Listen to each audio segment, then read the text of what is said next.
রাতের অন্ধকারে যখন দুই সাধ্বীর রাজেশের শক্ত দরজায় দাঁড়িয়েছিল, তখন সে জানত না যে পরের দিন সকালে তার জীবন পুরোপুরি বদলে যাবে। রাজেশ গত ৩ বছর ধরে একা থাকত। বিবাহ বিচ্ছেদের পর তার ৭ বছরের মেয়ে রিয়া তার স্ত্রীর সাথে শহরে চলে গিয়েছিল। গ্রামের লোক তার সাথে কথা বলা বন্ধ করে দিয়েছিল। সবার চোখে সে ছিল এক ব্যর্থ মানুষ, যে নিজের ঘরও বাঁচাতে পারেনি। সেই বর্ষণমুখর সন্ধ্যায় যখন দরজায় কড়া নাড়ল, রাজেশ তখন চা বানাচ্ছিল। বাইরে ভীষণ তুফান চলছিল, বিজলি চমকাচ্ছিল আর বৃষ্টি এত জোরে হচ্ছিল যে ২ পা সামনে কিছু দেখা যাচ্ছিল না। দরজা খুলতেই সে দেখল যে দুই সাধ্বী গেরুয়া বস্ত্রে ভিজে একাকার হয়ে দাঁড়িয়ে আছে। একজন বয়স্কা ছিলেন এবং অন্যজন যুবতী। দুজনের মুখেই ক্লান্তির ছাপ পরিষ্কার ফুটে উঠেছিল। বয়স্কা সাধ্বী হাত জোড় করে বললেন, বেটা, আমরা কাছের আশ্রমে যাচ্ছিলাম, কিন্তু রাস্তা গুলিয়ে ফেলেছি। আমরা কি এখানে সকাল পর্যন্ত থাকতে পারি? শুধু এক রাতের কথা। রাজেশ থতমত খেয়ে গেল। গ্রামে একা পুরুষ এবং ঘরে ২ অপরিচিত মহিলা। লোকে কি বলবে? কিন্তু ওই তুফানে কাউকে বাইরে বের করে দেওয়া সম্ভব ছিল না। সে দরজা খুলে দিল এবং বলল, ভেতরে আসুন। ২ সাধ্বী ভেতরে এলেন। রাজেশ তাদের তোয়ালে দিল এবং গরম চা বানিয়ে দিল। বয়স্কা সাধ্বীর নাম ছিল মাতেশ্বরী, আর যুবতী সাধ্বীর নাম দীক্ষা। মাতেশ্বরী ঘরে রাখা রিয়ার ছবি দেখলেন এবং জিজ্ঞাসা করলেন, এটি তোমার মেয়ে? রাজেশের চোখ ভিজে এলো। সে বলল, হ্যাঁ, কিন্তু এখনও আমার কাছে নেই। বিবাহ বিচ্ছেদের পর সবকিছু তছনছ হয়ে গেছে। মাতেশ্বরী চুপ রইলেন। দীক্ষা রাজেশের দিকে তাকালো এবং তারপর চোখ নামিয়ে নিল। রাতে রাজেশ নিজের ঘর তাদের ছেড়ে দিয়ে নিজে বাইরের বারান্দায় শুয়ে পড়ল। তুফান তখনও চলছিল। হাওয়ার শোঁসো শব্দ আর বৃষ্টির আওয়াজ পুরো পরিবেশকে ভয়ঙ্কর করে তুলেছিল। মাঝরাতে হঠাৎ রাজেশের ঘুম ভেঙে গেল। সে শুনতে পেল যে ঘরের ভেতর থেকে কেউ কাঁদছে। সে উঠে দরজার কাছে গেল। দীক্ষার কান্নার আওয়াজ পরিষ্কার শোনা যাচ্ছিল। মাতেশ্বরে তাকে বোঝাচ্ছিলেন, বেটি, যা হওয়ার হয়ে গেছে, এখন সামনে তাকাতে হবে। তোমার বাবা যা করেছেন তা ভুল ছিল, কিন্তু তোমাকে তোমার বাচ্চার কথা ভাবতে হবে। রাজেশের বুক ধক করে উঠল। বাচ্চা? সে কান পেতে শুনতে লাগল। দীক্ষা কাঁদতে কাঁদতে বলল, মা, আমি জানতাম না যে ও বিবাহিত। যখন জানতে পারলাম তখন সব শেষ হয়ে গিয়েছিল। ওর স্ত্রী আমাকে পুড়িয়ে মারার চেষ্টা করেছিল। পুরো গ্রাম আমাকে ধাক্কা দিয়ে বের করে দিয়েছিল। এখন আমি কোথায় যাব? মাদেশ্বরী বললেন, সেই জন্যই তো আমি তোমাকে আশ্রমে নিয়ে যাচ্ছি। সেখানে তুমি শান্তিতে তোমার বাচ্চাকে জন্ম দিতে পারবে। রাজেশের হাত কাঁপতে লাগল। সে নিঃশব্দে নিজের জায়গায় ফিরে এলো। তার মস্তিষ্ক শূন্য হয়ে গিয়েছিল। এই মেয়েটির সাথে কি ভয়াবহ ঘটনা ঘটে গিয়েছে। সকালে যখন তুফান থেমে গেল, রাজেশ তাদের জন্য জলখাবার বানালো। মাতেশ্বরী আর দীক্ষা যাওয়ার প্রস্তুতি নিতে লাগলেন। তখনই বাইরে থেকে শোরগোল শোনা গেল। গ্রামের ৫-৬ জন লোক রাজেশের বাড়ির দিকে আসছিল। তাদের মুখে রাগ ছিল এবং সামনে ছিলেন সরপঞ্চ। সরপঞ্চ বললেন, রাজেশ, তুই রাতে নিজের ঘরে মেয়েদের রেখেছিস? ডিভোর্সি হয়েও তোর লজ্জা হলো না? রাজেশ কিছু বলার আগেই মাতেশ্বরী বাইরে এলেন, কিন্তু তার পেছনে যে এলো তাকে দেখে সবার নিঃশ্বাস আটকে গেল। দীক্ষা বাইরে বেরিয়ে সরপঞ্চের পায়ে লুটিয়ে পড়ল এবং বলল, বাবুজি, আমি আপনার মেয়ে মিনা। সরপঞ্চের মুখ ফ্যাকাশে হয়ে গেল। পুরো গ্রামে নিস্তব্ধতা নেমে এলো। সরপঞ্চের চোখে যেন বিদ্যুৎ খেলে গেল। সে মিনাকে চিনতে অস্বীকার করে বলল, তুমি আমার মেয়ে হতে পারো না। আমার মেয়ে তো ২ বছর আগে মরে গেছে। মিনা মাথা তুলে বলল, আপনি সবাইকে এটাই বলেছিলেন বাবুজি, কিন্তু সত্যিটা হলো এই যে আপনি আমাকে বাড়ি থেকে বের করে দিয়েছিলেন, কারণ আমি আমানকে ভালোবাসতাম, আর সে গরিব ছিল। গ্রামবাসী অবাক হয়ে এসব দেখছিল। সরপঞ্চের স্ত্রীও সেখানে পৌঁছে গেলেন। তিনি মিনাকে দেখে চিৎকার করে উঠলেন, মিনা, সত্যি তুই বেঁচে আছিস? মিনা বলল, হ্যাঁ মা, আমি বেঁচে আছি। যেদিন বাবুজি আমাকে বাড়ি থেকে বের করে দিলেন, আমি শহরে চলে গিয়েছিলাম। সেখানে আমানকে বিয়ে করেছিলাম। আমরা সুখী ছিলাম, কিন্তু ৬ মাস পর জানতে পারলাম যে ওর আগে থেকেই স্ত্রী আর ২টি সন্তান আছে। ও আমার কাছে সব লুকিয়েছিল। মাতেশ্বরী এগিয়ে এসে কথা বললেন। তিনি জানালেন, যখন মিনা সত্যিটা জানতে পারল, তখন আমানের স্ত্রী একে জান থেকে মেরে ফেলার চেষ্টা করেছিল। প্রতিবেশীরা বাঁচিয়েছিল ঠিকই, কিন্তু পুলিশ কেস হয়ে গেল। মিনাকে একা এবং অন্তঃসত্ত্বা দেখে কেউ সাহায্য করেনি। তখন আমি একে নিজের সাথে নিয়ে নিয়েছিলাম। সরপঞ্চের চোখে জল চলে এলো।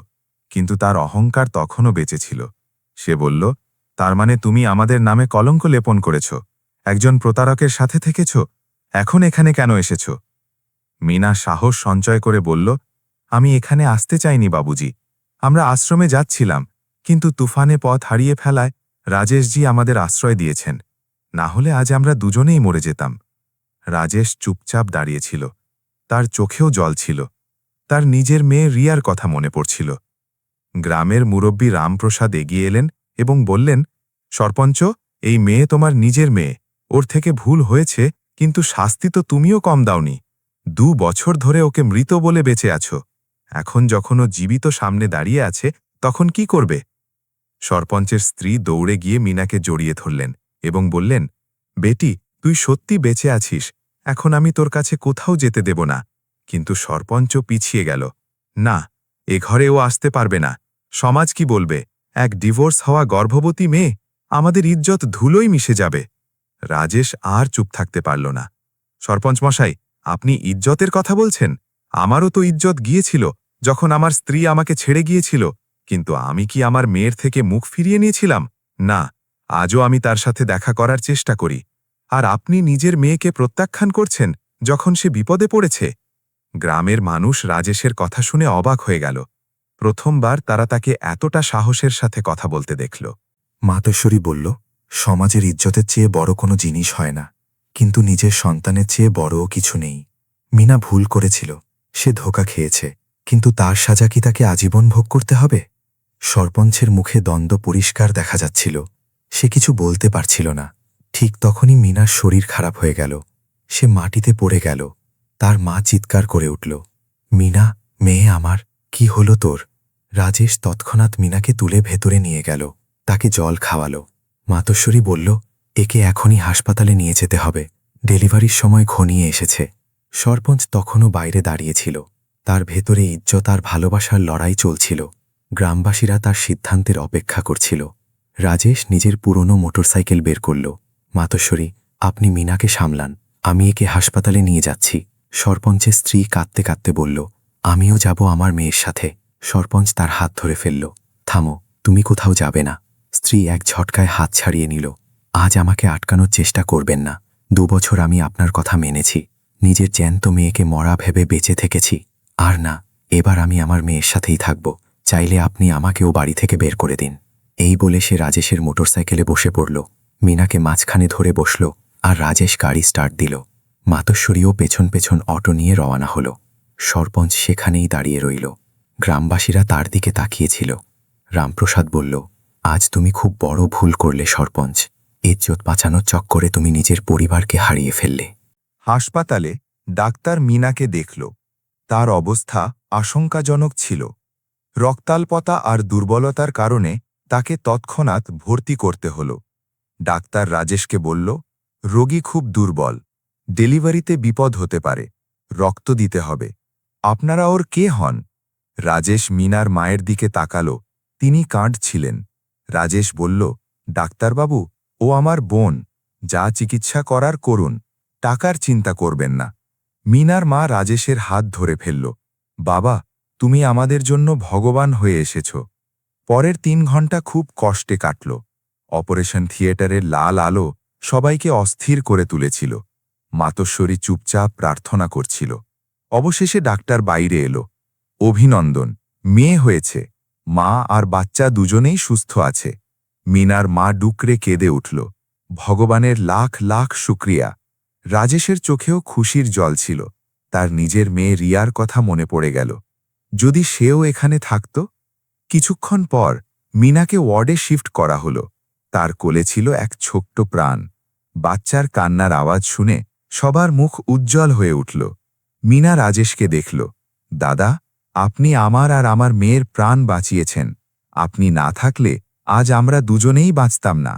রাজেশ হেসে বলল, বোন, আমি তো শুধু আমার কর্তব্য পালন করছিলাম।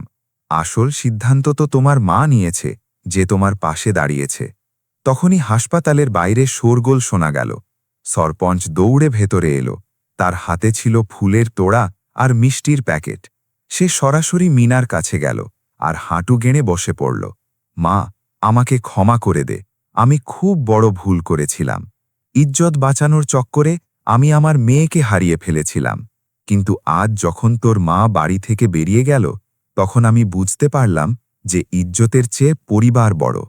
মিনা কাঁদতে কাঁদতে তার বাবাকে জড়িয়ে ধরল। বাবুজি, আমারও ভুল হয়েছিল। আমি আপনার কথা শুনিনি, কিন্তু জীবন আমাকে শিক্ষা দিয়ে দিয়েছে। সরপঞ্চ নিজের নাতনিকে কোলে নিল। আজ থেকে এই শিশুটি আমার ঘরের লক্ষ্মী। কেউ এর দিকে আঙুল তুললে আমি তা সহ্য করব না। রামপ্রসাদ আর কিছু গ্রামবাসীও হাসপাতালে পৌঁছে গেল। তারা মিষ্টি বিলি করল আর মিনাকে আশীর্বাদ করল। রাজেশ চুপচাপ এক কোণে দাঁড়িয়েছিল। মাতস্বরী তার কাছে এলো। বেটা, আজ তুমি একটা ভেঙে যাওয়া পরিবারকে জুড়ে দিলে। তোমার মন খুব পরিষ্কার। রাজেশ বলল, মাতস্বরীজি, আমিও তো আমার মেয়ের থেকে দূরে আছি। হয়তো ভগবান আমাকেও একটা সুযোগ দেবেন। 2 মাস পর এক সন্ধ্যায় রাজেশের দরজায় কড়া নাড়ার শব্দ হল। দরজা খুলতেই দেখা গেল তার প্রাক্তন স্ত্রী প্রিয়া আর মেয়ে রিয়া দাঁড়িয়ে আছে। প্রিয়া বলল, রাজেশ, আমি শুনেছি যে তুমি সরপঞ্চের মেয়েকে বাঁচিয়েছ। পুরো এলাকায় তোমার চর্চা হচ্ছে। আমি বুঝতে পেরেছি যে আমি ভুল সিদ্ধান্ত নিয়েছিলাম। রিয়ার তার বাবার প্রয়োজন আছে। রিয়া দৌড়ে এসে রাজেশকে জড়িয়ে ধরল। বাবা, আমি তোমাকে ছাড়া থাকতে পারছি না। রাজেশের চোখ দিয়ে জল গড়িয়ে পড়ল। সে রিয়াকে বুকে জড়িয়ে ধরল। মা, আজ আমার পৃথিবী পূর্ণ হল। সেদিন আশ্রয় দিয়ে রাজেশ শুধু 2জন অসহায় মানুষকে সাহায্য করেনি, সে একটা পরিবারকে জুড়ে দিয়েছিল এবং বিনিময়ে নিজের হারিয়ে যাওয়া পরিবার ফিরে পেয়েছিল। গ্রামবাসীরা তাকে নতুন নজরে দেখতে শুরু করল। মানবিকতার এই কাহিনী আজও সেখানে শোনানো হয়। যদি আপনার রাজেশের এই মহানুভবতা পছন্দ হয়ে থাকে, তবে ভিডিওটি অবশ্যই লাইক করবেন। নিজের এবং নিজের শহরের নাম কমেন্টে অবশ্যই লিখবেন। আর আমাদের চ্যানেলকে সাবস্ক্রাইব করতে ভুলবেন না।